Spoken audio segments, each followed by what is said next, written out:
सदिया करके घुरमी भतरे जोर दिल्ली मनाली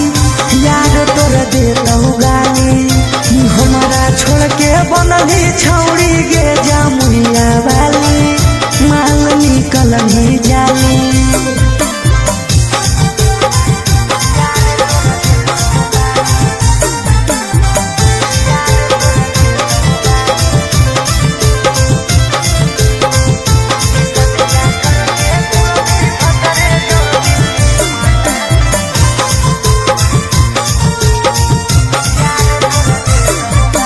जबले कुमार होली मजा दिली उडेली रे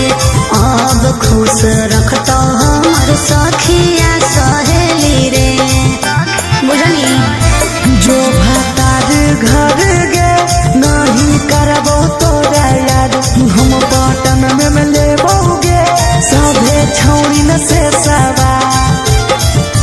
मन में लागतो से नूर हो दूर रे याद आई बहुत तोरा रतिया में जरूर रे कि सदिया करके घुरमी भतरे जोर दिल्ली मनाली यार तोर देतहु गाली हमारा छोड़ के बनही छौड़ी गे लखीसराय वाली माल निकल ही जाली।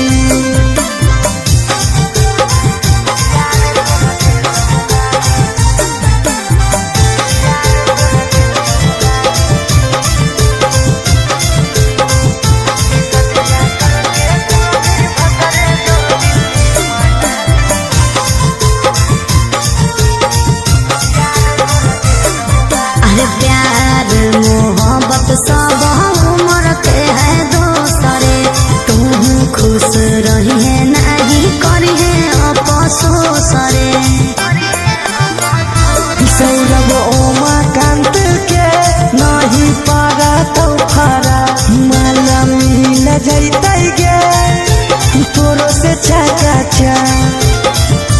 जब रहे लगब पिया के घर रे बात चीत बंद हो जी तो लहर रे कि सदिया करके घुरमी भतरे जोर दिल्ली मनाली यार तोर देतहु गाली कि हमारा छोड़ के बनही तहु तना वदवा वाली माल निकल ही जाली।